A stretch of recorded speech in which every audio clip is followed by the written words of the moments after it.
We now move on to the organisation theme, and as before, we'll start with a general view of Agile. So one of the key facets of Agile is the idea of self-organising teams. It's important to note, though, that self-organising does not mean self-directing. So the project manager will decide where the team needs to go. So the team needs to go from A to B. How the team get from A to B is down to the team. They're self-organising, they're empowered to say how to get from A to B. But it's important that they don't decide that they'll go to C instead. So important to recognise that self-organising is not the same as self-directing. So when we talked about Scrum, we looked at two common roles, the Scrum Master as a servant leader, i.e. a servant providing a service to the team to help them with the process of Scrum, of actually using and implementing the Scrum framework. And the other role other than developer is the product owner, who is the person who is representing the customer to the development team. Within Scrum, there is less prominence for project manager, team manager, and roles such as requirements engineer, business analyst. Everyone's called a developer. So it's important when forming your teams and defining who's going to be in the team. In the development team, there will only be one role of developer, but that doesn't mean you can't have multiple skill sets. Indeed, it's likely you will want multiple skill sets within your development team. Calling everybody a developer, again, I said before, it's really an egalitarian philosophy of saying we're all on the same level. In maybe some teams where people have different role titles, people can feel that one role is more important than another role. So by calling everybody developer, it's saying we're all on the same level. And even Scrum Master, which sounds like it's a bit more important, the fact that it's a servant leader is saying, no, you're on the same level, you're providing a service to the team. The product owner is slightly different because that's the customer. They are the people, or they're the customer's representative. They are providing direction to the team. And as I said before, my personal view, you won't get this in the exam, but my personal view is I, as project manager, would want to be the product owner for the development team. And I think that fits in really well in terms of traditional Prince view of handing over work packages. Instead of, in an agile environment, you're not handing over work packages, you're effectively handing over a sprint backlog, but they have product definitions. They could be work packages depending on exactly how you decide to implement Agile and Scrum in your environment. Depends how big the project is. It may be that you need several product owners and they could be project managers, and exactly what the title is doesn't really matter. But what does matter is that you, as project manager, are directing or managing, overseeing the development team. So yes, they're self-organising, yes, you're empowering them, yes, you're managing them by exception, but you make sure you say, well, I want you to go from A to B, and you make sure they go from A to B. How they go from A to B, that's down to them, but they don't just decide to go off and go to C. So specific guidance, I've covered a lot of this on the previous slide. And as I said, in small scale work, if there's one development team, if there's one project manager, the ease of synchronization is probably quite straightforward. And as I said, from my personal viewpoint, I as project manager would be product owner, and that's how I would manage the relationship between the management layer, the project management, and the delivery more agile teams. If it's a large scale piece of work, there are many development teams, and certainly more development teams than I as project manager am able to be product owner for, then it requires a bit more thought as to how you're doing that. Will you have sub-project managers anyway? Will it become a program rather than a project, in which case we'd be into MSP, and they haven't brought out MSP Agile yet, but effectively that sits on top of PRINCE2 anyway, so you might be sat as a program manager and then have several project managers for the sub-projects. But if it's just a big project, if it's been run as a project, you may have sub-project managers or you may have project support. There may be other ways of having product owners in. What I would caution is, if you clearly have the senior user representative at the project board and they will interact with you as project manager, if you end up with a situation where the product owner for the development team is a user, a customer, then you have to be very careful, because you've then got a customer talking direct to the development team, potentially without your involvement. So in simple terms, if it was an internal project, the senior user might be the finance director or the managing director, even, representing a senior person in your organisation. If you then have product owners who are maybe an accountant in the finance department or a salesman in the sales department, depending on what you're doing, you need to make sure you understand what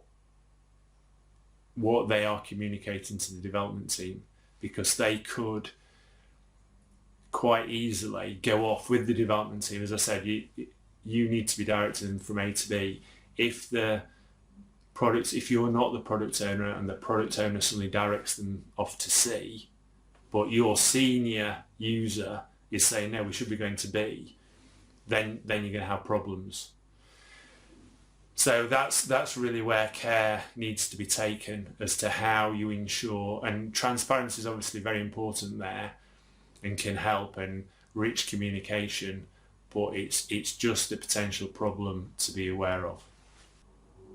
Organisation adjustments, or how do we tailor the organisation theme and the organisation of our project in an agile environment? Well, common agile concepts may need to be adjusted.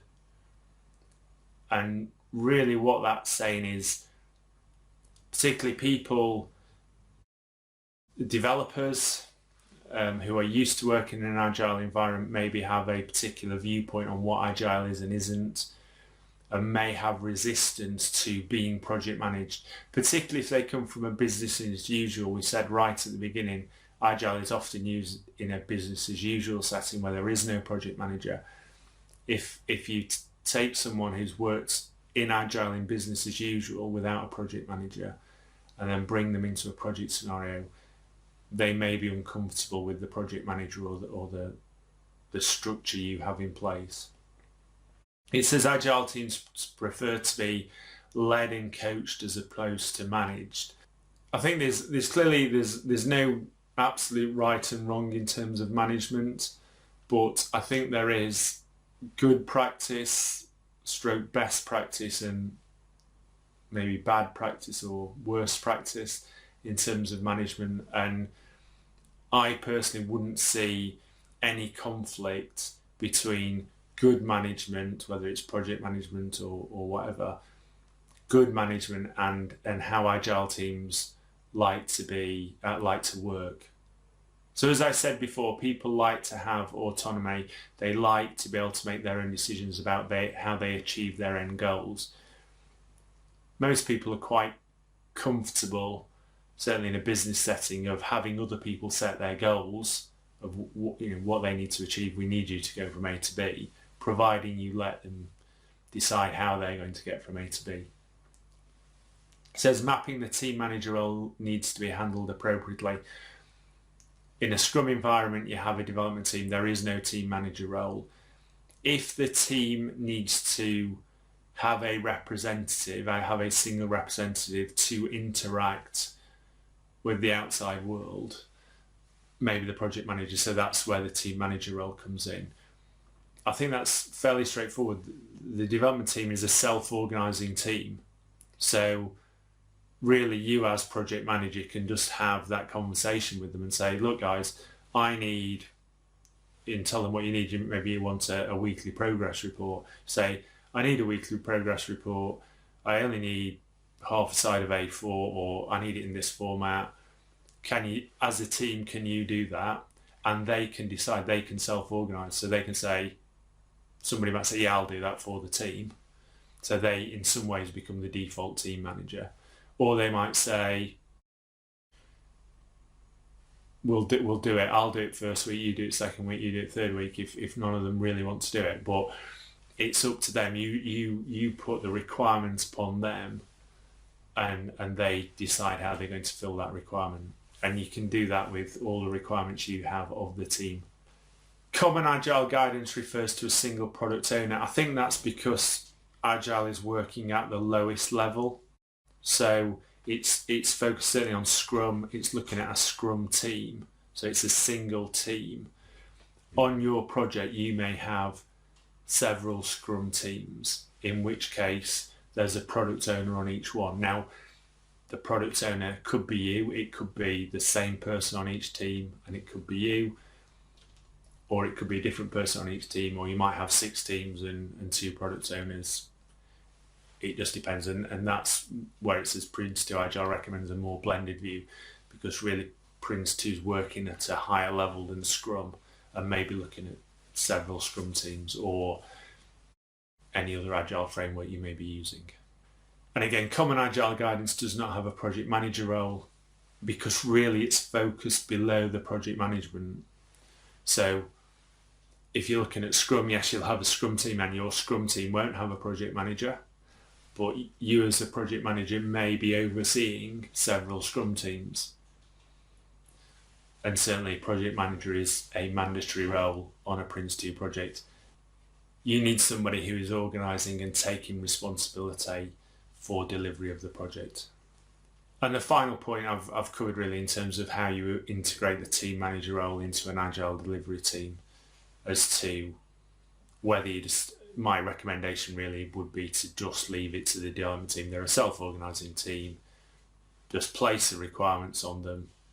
So where PRINCE2 has a requirement of a team manager, just place the requirement on the self-organising delivery team, and let them decide whether they want to allocate the work to a single person. So effectively, the team manager role is a role. It can be fulfilled by one or more people. So it could be that the team manager role is fulfilled by everybody on the development team. It could be it's just fulfilled by 1 or 2 people. As project manager, we need to understand how we're going to interact with the delivery team. And the slide shows 3 broad options. The first option, leave the delivery team as is. So if it's a Scrum team, it's a self-organising team, they will decide as applicable how they want to interact with you. So it may be on a case-by-case basis, a different person is interacting with you. And you as project manager would simply be saying, well, here's my requirement in terms of information I need, and they would decide who the best person to provide that information was. They may decide, or in conjunction with you, you may decide together that it would make more sense to have a single point of contact. So they would flow their information through a single point of contact, and then on to you. So you always have one person to go to rather than the whole delivery team. And the size of delivery team may influence that decision. It may be that actually, depending on the information you need and what you need from the delivery team, that single point of contact becomes takes more of the team manager role. And if you remember the layer cake diagram, in some ways that depends how much of PRINCE2 filters down into the delivery team, because the team manager role is clearly a PRINCE2 role. It's not an Agile role, it's certainly not a Scrum role. And as it says at the bottom, the choice will be made according to the circumstances of your project and the particular individuals on the delivery team. And as I said before, it will be influenced by how many delivery teams there are on your project. So if you've just got one delivery team, the interface might be different than if you're managing half a dozen delivery teams. We're now going to look at roles on the delivery team. So as you know, within PRINCE2, the only role on the delivery that's specified on the delivery team is the delivery team leader, because PRINCE2 is really focused more at the management level and the directing level than the delivery level. So it clearly mentions the delivery level, talks about the delivery level, but in terms of processes, managing product delivery is probably the lightest of the processes in PRINCE2, both in terms of detail. So PRINCE2 Agile seeks to expand on that somewhat, because Agile is more focused on the delivery area. So here on the slide we have a list of roles related to the delivery team, and the first one, someone to lead the team, and that is the role that is identified in PRINCE2, the delivery team leader. But as we said on the last slide, particularly if you're using Scrum doesn't have a delivery team leader as such, except that it's a self-organising team. So if the team decides it wants a leader, then it can have a leader. There are no restrictions on what the team can decide to do. The second role, someone from the customer, or at least someone to represent the customer. So within Scrum, that would be the product owner. Within standard PRINCE2, at the directing a project level, you have the senior user and the executive representing the customer. But they effectively represent the customer to the project manager, who then represents the customer to the delivery team by passing work packages to the delivery team manager. So that's standard PRINCE2. In PRINCE2 Agile, particularly if we're using Scrum, you've got a product owner within the Scrum team, and you have to decide who that's going to be. As I said, I personally feel that the project manager fits well into that role, and that fits well into how PRINCE2 works. If, for whatever reason, you have someone else in that product owner role, you need to understand how they interact with the delivery team, and you as project manager interact with them, and also interact with your senior user and your executive, to make sure that one common message is being given to the project from the user community. And I would suggest you need to document that in your communication management strategy. The next role on the list, a team to create the product. So if we're using Scrum, that's the development team. As I said before, the only role on the development team in Scrum is developer, but that doesn't mean you can't have multiple skills, people with different skills. It's really, as I see it, just a way of saying everyone's equally important to the team. The next role, someone to assure the quality of the product. And certainly within PRINCE2, what we would say is any assurance role needs to be outside of the team. So you would have your delivery team, your development team, and someone outside that team would have the quality assurance role to ensure the quality of the product that the delivery team is delivering. The next role, someone to coach the team, which includes coaching them in Agile. So if you're using Scrum, that would be the Scrum Master, and obviously the Scrum Master is a servant leader, to use that term, which is they are providing a service to the development team. They're not managing the development team, they're not above the development team, they're simply providing help and guidance in how to use Scrum. It's unlikely that role would fit well with a project manager. Depending on the size of your organisation, I would suggest that role sits in some sort of centre of excellence. So if you have a large centre of excellence, you may, within the centre of excellence, have a Scrum Master team or a team of Scrum Masters, and you can draw someone from that team to provide that role. If it happened that the person who knows most about Scrum in your organisation happens to be you and you're the project manager, then it may be that because you know most about Scrum, you're the best person to fulfil that role. I think it would then be very difficult for you to fulfil that role and fulfil the role of product owner. But it's just something to think about. Really, ideally, that would be a separate person. And the final role on the list is multi-skilled generalizing specialist. And this really depends on your view of Agile. So there are certainly some people in the Agile community who feel that you just need multi-skilled people on the development team, that everyone is multi-skilled and that enables any person to help any other person on the development team. And in certain software development environment situations, that can work quite well. And I have worked on those sorts of teams where we've had half a dozen people and we basically can all do the same thing. So we can all do analysis, design, programming, testing, and we've all got the skills in whatever development language we happen to be using, whether it's Java or C or C++ or whatever technology we happen to be using. But even then, I would suggest, even if there is a common set of skills within the development team, each member of the development team, if they've got any level of experience at all, will have skills and experience and knowledge that the other members don't have.